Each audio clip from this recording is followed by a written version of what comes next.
Media Islamnet. Dan radio kesayangan Anda menghadirkan.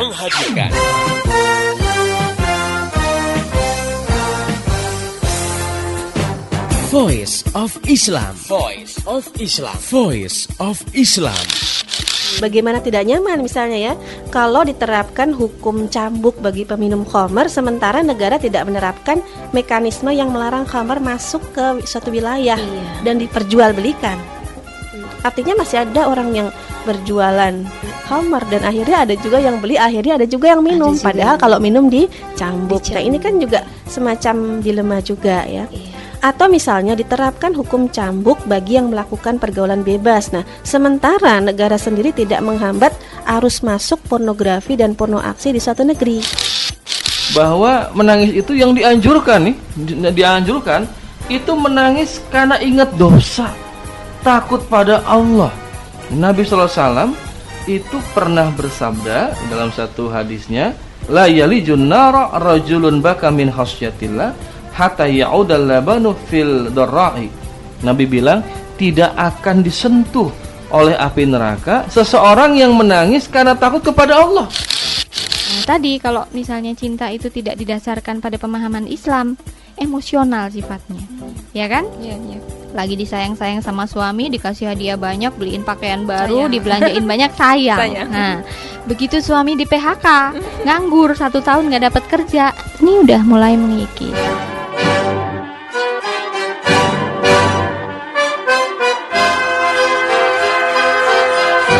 Voice of Islam.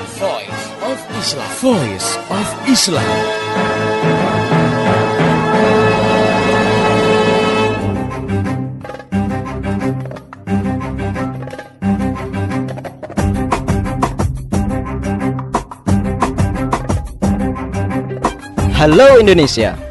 Assalamualaikum warahmatullahi wabarakatuh. Jumpa lagi dengan saya Kurniawan dalam Voice of Islam, kerja bareng Media Islamnet dengan radio kesayangan Anda ini. Dan selama 30 menit ke depan, Voice of Islam akan mengisi ruang dengar Anda dalam rubrik Tamu Kita Pekan ini. Pendengar yang budiman, tentu saja saya tidak sendiri. Bersama kita sudah hadir Ustadz Ahmad Abdul Ghani atau Agon. Beliau adalah pengasuh Lembaga Bina Amal Islami At-Tahsin El-Bait, Pusat Pembinaan Sakofa Islamiyah di Ciamas, Bogor. Kita sapa dulu beliau. Assalamualaikum Ustaz. Waalaikumsalam warahmatullahi wabarakatuh. Gimana kabarnya Ustaz nih? Alhamdulillah baik. Alhamdulillah baik ya. Baik pendengar yang budiman, menyambut Idul Adha pada tahun ini, Voice of Islam akan mengambil tema ketakwaan Nabi Ibrahim alaihissalam. Langsung saja, Ustaz, secara umum kalau kita lihat setelah melakukan ibadah termasuk ibadah haji, biasanya seseorang itu kan akan meningkat keimanan dan ketakwaannya. Tetapi kita juga tidak jarang melihat bahwasannya artis-artis misalnya atau orang-orang biasa juga pada saat setelah melakukan ibadah haji ini kok pada saat sudah pulang ke tanah air nggak terlihat bedanya gitu kan.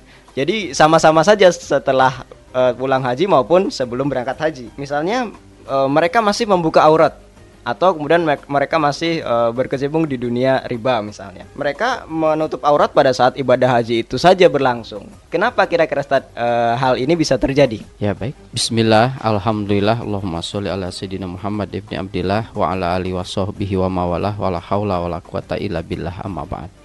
Mas Kurniawan serta para pendengar yang budiman, untuk menjawab dari pertanyaan tadi yang disampaikan, setidaknya ada 4 alasan yang mesti kita ketahui. Sebab semua itu pasti tidak akan terlepas dari latar belakang atau alasan-alasan mereka ataupun motivasi ketika beribadah haji. Ini ada 4 ya.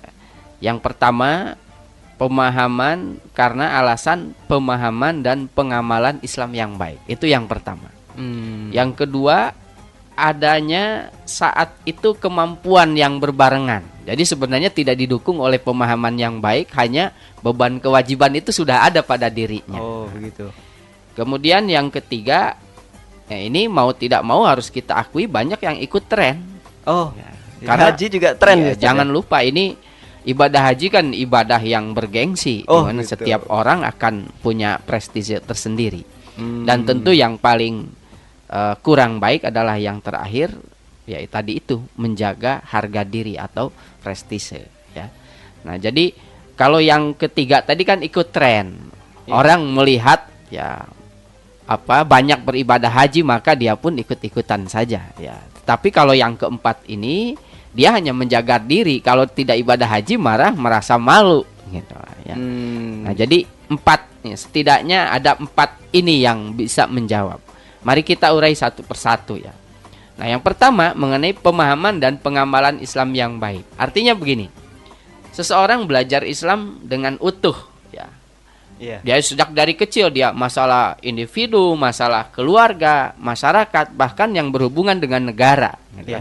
Dia belajar itu dan dia amalkan. Jadi ketika masuk pembahasan ibadah haji, maka pemahaman utuh ditunjang oleh kemampuan yang ada, dia kemudian melaksanakan ibadah haji. Ya. Jadi ini kondisi yang paling ideal.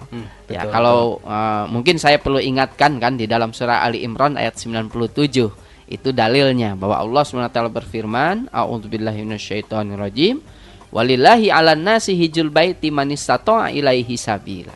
Al-ayah. Jadi dan menjadi hak Allah ya, kewajiban manusia untuk menunaikan ibadah haji bagi siapa yang mampu untuk ke sana. Atau di dalam hadis ya yang sudah merupakan dalil umum bagi bahwa setiap ibadah ritual ya yang kita mungkin sering dengar yaitu bunyal Islam ala khamsin syahadati alla ilaha illallah wa anna muhammadar rasulullah wa iqamis shalah wa itaiz zakah wa shaumi ramadan wa hijjil bait. Nah, wa hijjil bait liman istata'a ilaihi sabila. Ini hadis ini diriwayatkan oleh Imam Bukhari, Muslim. Jadi kesadaran ini yang membuat kemudian dia melaksanakan. Ini kondisi yang ideal. Ya. Tapi berbeda kalau yang kedua karena kemampuan saja. Jadi misalnya dia sebenarnya belajar Islamnya tidak utuh. Hanya karena dia kemudian mampu punya rezeki yang cukup gitu. Sehingga taklifnya sudah ada ya, sehingga dia akhirnya mau tidak mau ya kadang secara singkat ya instan belajarnya gitu kan. Maka kita kan banyak sanksikan. Kalau ada orang mau ibadah haji sebelum itu kan rajin ibadahnya gitu kan. Betul. Rajin belajarnya. Nah, atau ini merasa sudah terpanggil gitu Ustaz ya. Iya, itu. Persoalannya adalah karena merasa terpanggil tetapi sebenarnya tidak didukung oleh pengetahuan ilmu yang cukup. Artinya dalam artian yang utuh. Iya, ya. betul. Nah, berbeda dengan yang ketiga itu yaitu ikut tren ya. Tadi sudah dijelaskan ya karena ibadah haji ini ibadah bergengsi gitu kan. Mungkin belajarnya apakah mau utuh atau tidak, mengamalkan atau tidak, yang penting trennya ibadah haji, maka mereka pun ibadah haji. Nah, yang paling repot adalah orang yang merasa diri malu kalau tidak beribadah haji, sehingga alasannya ya orang lain ibadah haji, masa saya tidak ibadah haji? Nah, ini saya kira banyak. Dan kadang berkali-kali Ustaz ya. Iya. Nah, itulah karena tren itu. Dengan 4 alasan ini maka kita akan petakan pertanyaan tadi. Kok ada orang yang ibadah haji kemudian masih berbuat maksiat? Nah, yang pertama tidak mungkin karena pemahaman Islamnya utuh. Kemudian ya dia pun mengamalkannya baik. Nah, yang kedua bisa jadi karena tadi belajar instan gitu kan. Ya walaupun kans untuk baiknya ada, ini yang kedua. Nah, tapi yang ketiga, nah ini yang memungkinkan ikut tren itu. Jadi dia hanya ibadah haji saja, ikut tren, pulang ya jelas berubah lagi karena itu hanya tren saja. Dan yang ketiga, rasa malu. Itulah penyebab kenapa setelah pulang haji itu tidak ada perubahannya. Nah, ini yang paling mendasar. Ya, itu barangkali untuk menjawab pertanyaan yang pertama. Iya. Oke. Kemudian kalau kita bicara tentang ibadah haji Ustaz, maka kita akan berbicara tentang sejarah dulu Nabi Ibrahim alaihissalam. Nah, kalau kita telusuri atau kita baca sejarah tersebut, kita akan melihat bagaimana keimanan Siti Hajar ketika ditinggal sendirian oleh suaminya Nabi Ibrahim alaihissalam di padang pasir kan, seperti itu. Hanya ditemani Ismail yang pada saat itu masih bayi kan gitu. Dan Siti Hajar pada saat itu yakin sekali bahwasanya Allah akan menolong beliau dengan anaknya ini. Kita mungkin yang jadi pertanyaan adalah kenapa Siti Hajar pada saat itu merasa sangat yakin bahwasanya Allah akan menolong beliau pada saat Nabi Ibrahim meninggalkan mereka berdua di padang pasir ini, Ustaz. Begini, Mas Kurniawan serta para pendengar yang berbahagia, jawabannya adalah bahwa Ibunda Siti Hajar mengimani Allah dengan benar secara utuh. Jadi Siti Hajar, ya, beliau makrifat kepada Allah dengan baik. Jadi mengenal dengan Allah secara baik. Sifat-sifat Allah itu seperti apa, itu dipahami dengan baik. Nah, salah satunya ya keyakinan yang ada di dalam hati Ibunda Siti Hajar bahwa Allah pasti tidak akan membiarkan hambanya yang taat untuk dibiarkan dalam kondisi penderitaan. Jadi penyebabnya adalah ya kalau dalam bahasa kita tauhidnya, ya imannya yang bagus. Jadi Ibunda Siti Hajar keimanannya bagus, ya, sehingga beliau meyakini apapun yang terjadi, kalau memang Allah Subhanahu wa taala yang memberikannya, maka pasti akan mendapatkan pertolongan dari Allah Subhanahu wa taala. Jadi persoalannya adalah karena keimanan yang kuat mengakar pada Ibunda Siti Hajar bahwa Allah yang tidak akan membiarkan hambanya yang berbuat ketaatan untuk dibiarkan dalam kondisi menderita. Begini misalnya ya, sekarang kita punya kawan yang sudah tahu persis, ya, kita mengenal seseorang, dia tidak pernah berbohong, berdusta, ya, kawan dekat, ya. Maka saya yakin, ya, apa yang dia perintahkan tidak akan pernah membahayakan kepada diri kita sendiri. Ya, karena apa? Ya, orangnya sudah kita ketahui. Nah, ini baru dengan makhluk, apalagi tentunya dengan Allah Subhanahu wa taala. Ya, jadi maka ya apalagi dikembalikan kepada Allah yang Maha Penyayang, pengasih kepada hambanya, tidak akan mungkin membiarkan hambanya dalam kondisi menderita gara-gara taat kepadanya. Ya, jadi ini yang harus kita perhatikan. Di perjalanan lain dari Siti Hajar, Ibunda Siti Hajar ini sendiri, kita juga bisa melihat atau kita juga bisa membaca bagaimana keberanian beliau pada saat melempari setan, ya, yang membujuk untuk menghalang-halangi Nabi Ibrahim menjalankan perintah Allah Subhanahu wa taala. Nah, kalau kita juga bisa lihat bahwasanya ini suatu hal yang luar biasa, Ustaz. Jadi beliau ini berani sekali untuk kemudian melempari setan ini, ya mungkin sangat jauh dengan realitas kehidupan saat ini kan, seperti itu, yang kemudian mungkin melawan hawa nafsu saja sangat sulit bagi seseorang kan gitu, apalagi kemudian harus melawan ya setan itu sendiri. Kenapa juga hal ini bisa dilakukan oleh Ibunda Siti Hajar, Ustaz? Iya. Kalau yang tadi saya sampaikan karena pemahaman makrifat kepada Allah yang baik, maka untuk yang ketiga jawabannya Ibunda Siti Hajar memahami siapa setan yang sesungguhnya itu.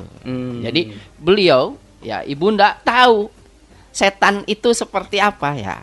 Kalau kita barangkali rujukannya kepada Quran, minal jinnati wan nas, bahwa setan itu dikenal ada karangan jin dan manusia.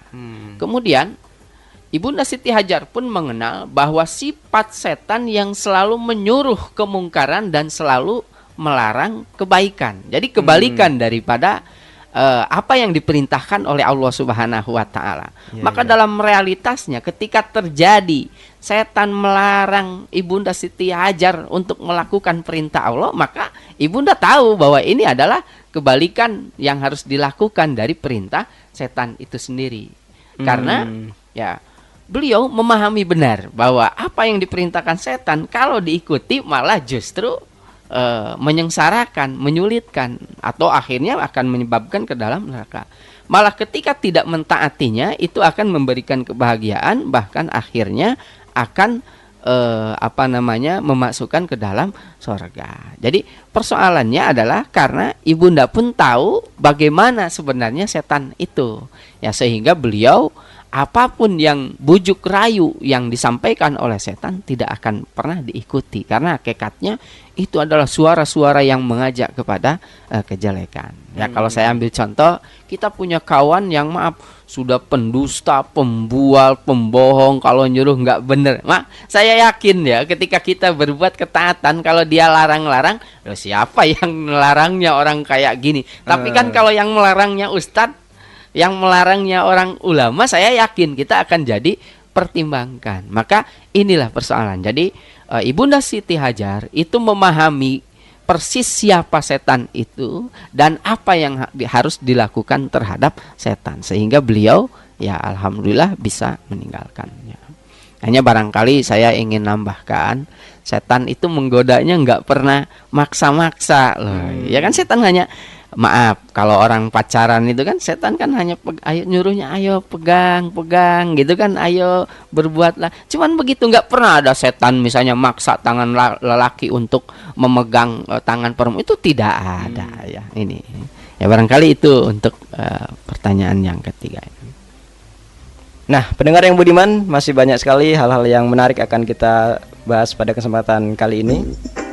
Kita akan bahas pertanyaan-pertanyaan selanjutnya setelah kita dengarkan lagu yang berikut ini. Tetap setia di Voice of Islam. Allahumma sholli ala sayyidina Muhammad wa azghil lizzalimin bizalimin. Allahumma sholli ala sayyidina Muhammad wa ashghil lizzalimin bizalimin wa akhrijna min bainihim salimin wa ala alihi wa sahbihi ajma'in. Allah limpahkan salawat pada Nabi Muhammad, berdayakan kaum zalim dan yang sesat. Allah limpahkan salawat pada Nabi Muhammad, berdayakan kaum zalim dan yang sesat. Selamatkanlah kami dengan rahmat-Mu bersama suhada pembela agama-Mu. Ya Rasulullah salamun alaik ya rafi'an syani wal daraj. Ya Rasulullah salamun alaik ya rafi'an syani wal daraj. Atfakayya diratal alami ya uhailal judi wal karami. Nahnu jiranum bidal harami haramil ihsani wal hasani. Nahnu jiranum bidal harami haramil ihsani wal hasani. Nahnu min qawmin bihi sakani wa bihi min khawfihim aminu.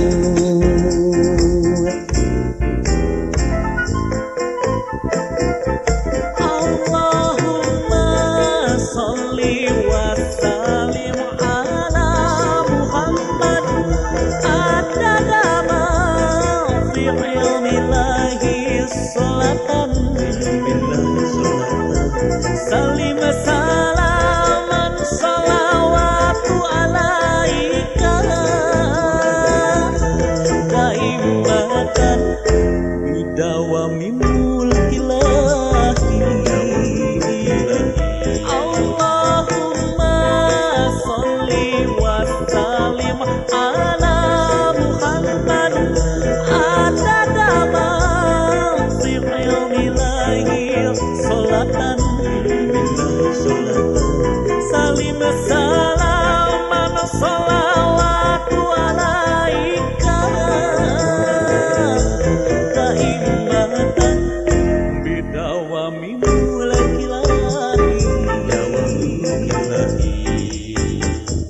Allahumma sholli ala sayyidina Muhammad wa ashghil zalimin bizalimin.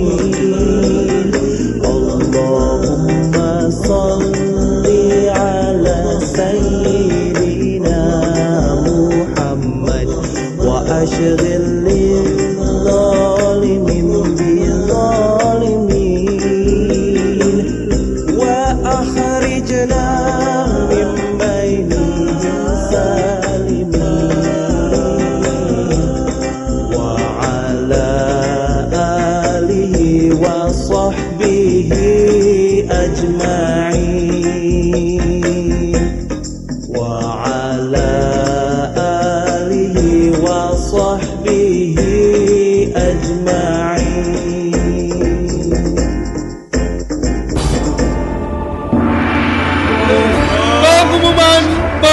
Ramadan.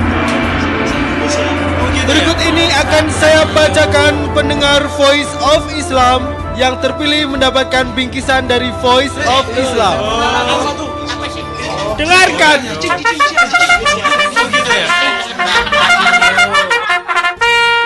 Seluruh Indonesia kami bagi ke dalam 20 wilayah.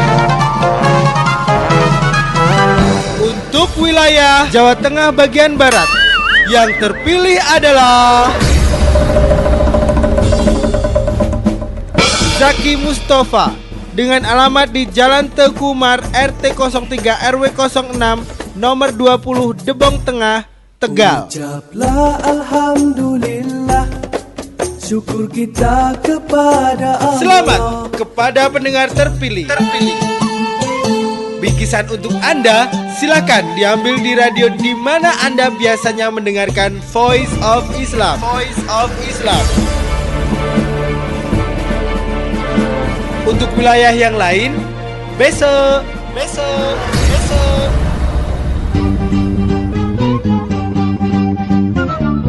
Masih Anda ikuti Voice of Islam. Persembahan media Islamnet dan radio kesayangan Anda ini. Voice of Islam. Voice of Islam. Voice of Islam.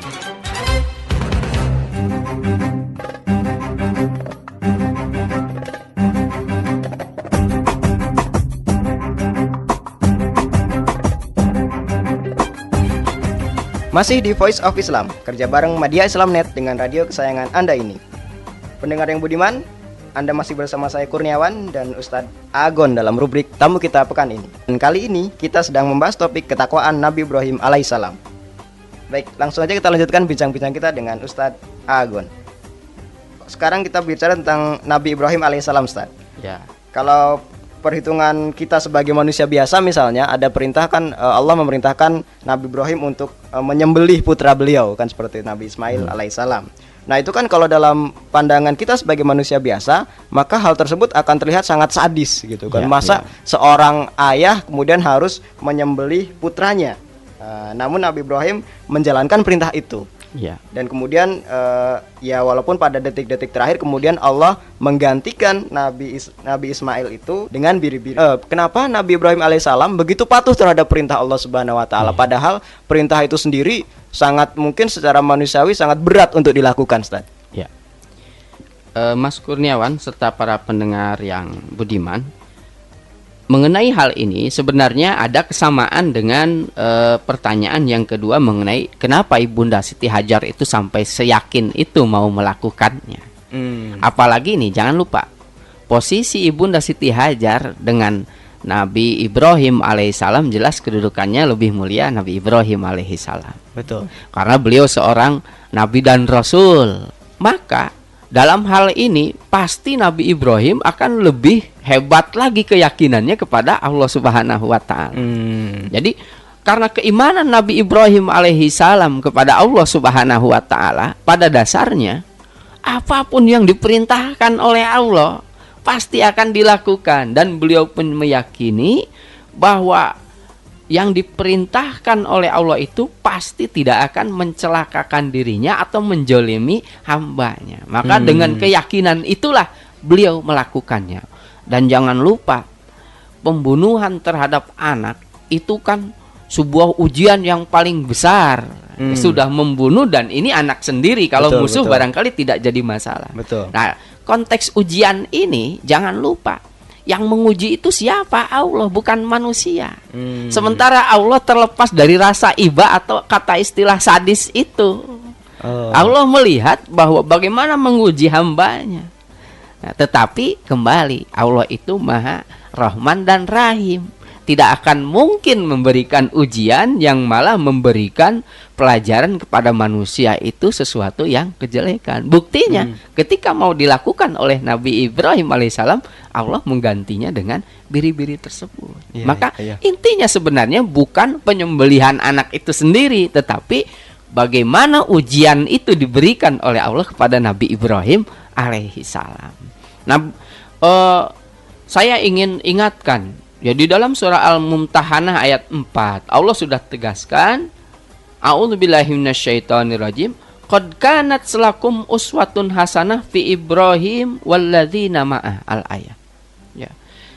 Sungguh telah ada bagi kalian uswatun hasanah, contoh yang baik pada Nabi Ibrahim alaihi salam. Artinya beliau ini ya bapak para nabi ya, bahkan nenek moyang nabi kita Nabi Muhammad sallallahu alaihi wasallam, sehingga ujian terbesar apapun bisa dilakukan. Karena itu kan hanya sebagian saja beliau diujinya, belum menghadapi bapaknya, malah pembuat patung itu sendiri dibakar. Jadi karena memang Nabi Ibrahim adalah nabi yang memang sering disebut-sebut di dalam Al-Quran. Bahkan Rasul sendiri selalu mengaitkan bahwa ibadah ini adalah masih kelanjutan peribadatan dari nenek moyangnya, yaitu Nabi Ibrahim alaihi salam. Ya, jadi mengenai kenapa Nabi Ibrahim alaihissalam mau melakukannya, karena Nabi Ibrahim tahu bahwa Allah Subhanahu wa taala tidak akan mungkin ya membiarkan hambanya untuk melakukan perbuatan yang tentunya tidak disukai manusia, yang menyebabkan malah tidak mengikuti Nabi Ibrahim alaihi salam, dan itu sudah terbuktikan ya. Nah ini ya, oleh karena itu ya buat kita sendiri ya, ini pelajaran buat kita ataupun apa yang harus kita lakukan. Maka dalam konteks keseharian, perintah Allah macam apapun nggak perlu khawatir gitu kan. Allah nyuruh perang gitu kan, ya nggak usah khawatir, perang saja. Sami'na wa ta'na, Ustaz ya. Allah nyuruh cambuk ya buat pezina atau para pelacur itu harus diberantas, ya berantas saja. Jangan kemudian merasa kasihan kalau persoalan mereka dialihkan kepada pekerjaan lain. Oh itu kan ada urusan lain yang kemudian bisa dilakukan oleh kita sekalian gitu. Ya, jadi ini yang harus kita perhatikan mengenai bagaimana sampai Nabi Ibrahim alaihissalam ini mau melakukan hal itu semua. Pendengar yang budiman, tidak terasa waktu juga yang akan membatasi kita pada kesempatan kali ini. Ya mungkin untuk Ustadz, bagaimana ada pesan-pesan mungkin dalam menyambut Hari Raya Idul Adha tahun ini, Ustadz? Mungkin ada pesan-pesan. Para pendengar yang budiman, ya, mari kita sama jadikan momen ibadah haji ini untuk kembali kepada Allah dalam artian yang sesungguhnya. Jadi maksudnya kita kembali kepada Allah, kita bertaubat, pelajari Islam secara utuh, kemudian dan amalkan dalam kehidupan sehari-hari. Jadi bukan hanya ibadah kembali secara temporer tadi itu, hanya karena tren saja atau hanya karena bebannya sudah ada, tapi harus dipahami bahwa ibadah haji itu adalah salah satu kewajiban yang harus dilakukan oleh kaum muslimin, dan itu pun harus dianalogikan kepada yang lain bahwa melaksanakan perintah Allah dalam segala hal itu wajib bagi kita sekalian. Ya, jadi kalau momen ini dijadikan hal seperti itu, insya Allah ibadah haji akan memberikan makna yang lebih buat kita sekalian. Saya yakin apa yang dikhawatirkan tadi setelah pulang haji malah berbuat maksiat, insya Allah tidak akan terjadi. Hanya tentunya dengan dasar kembali kepada Allah, selanjutnya pelajari Islam secara utuh, dan kemudian amalkan, perjuangkan, tegakkan. Insya Allah apa yang terjadi tadi tidak akan mungkin ada di hadapan kita. Wallahu a'lam. Ya. Oke pendengar yang budiman, demikian tadi pembahasan kita tentang ketakwaan Nabi Ibrahim alaihissalam. Satu hal yang bisa kita tarik bahwasanya pengorbanan beliau, ketakwaan beliau pada Allah Subhanahu wa taala selayaknya sudah menjadi contoh bagi kita, sehingga kita pun tidak ragu-ragu untuk menjalankan perintah Allah Subhanahu wa taala, dan kita sangat yakin bahwasanya perintah Allah Subhanahu wa taala itu adalah sesuatu yang baik bagi kita dan tidak akan pernah mencelakakan kita. Oke, buat pendengar yang ingin bertanya, memberikan kritik, saran dan masukan, Anda bisa kirim surat ke radio kesayangan Anda ini, atau kirim SMS ke 0856 94924411, atau juga bisa melalui email ke mediaislamnet@yahoo.com. Untuk informasi lebih jauh tentang Voice of Islam, radio-radio di seluruh Indonesia yang menyiarkannya serta topik-topik yang akan dibahas, juga info-info lainnya, silakan klik di www.gaulislam.com. Terima kasih. Saya Kurniawan dan seluruh kerabat kerja yang bertugas mengucapkan terima kasih kepada Ustadz Agon atas penjelasannya. Terima kasih juga buat pendengar yang telah setia mengikuti acara ini. Pesan saya, sampaikan apa yang Anda peroleh dari acara ini kepada yang lain agar rahmat Islam bisa segera tersebar luas, termasuk di kota Anda yang tercinta ini. Mari menimbang masalah dengan syariah. Assalamualaikum warahmatullahi wabarakatuh. Pengumuman. Berikut ini akan saya bacakan pendengar Voice of Islam yang terpilih mendapatkan bingkisan dari Voice of Islam. Dengarkan.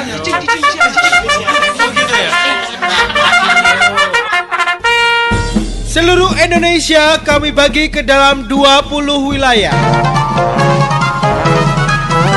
Untuk wilayah Jawa Tengah bagian barat, yang terpilih adalah Zaki Mustafa dengan alamat di Jalan Teguh Umar RT 03 RW 06 nomor 20 Debong Tengah, Tegal. Ucaplah alhamdulillah, syukur kita kepada Allah. Selamat kepada pendengar terpilih. Bingkisan untuk Anda silakan diambil di radio di mana Anda biasanya mendengarkan Voice of Islam. Voice of Islam. Untuk wilayah yang lain, besok.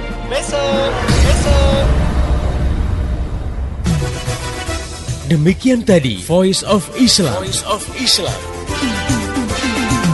Semoga hikmah yang terkandung bermanfaat untuk kita semua. Amin, amin, amin.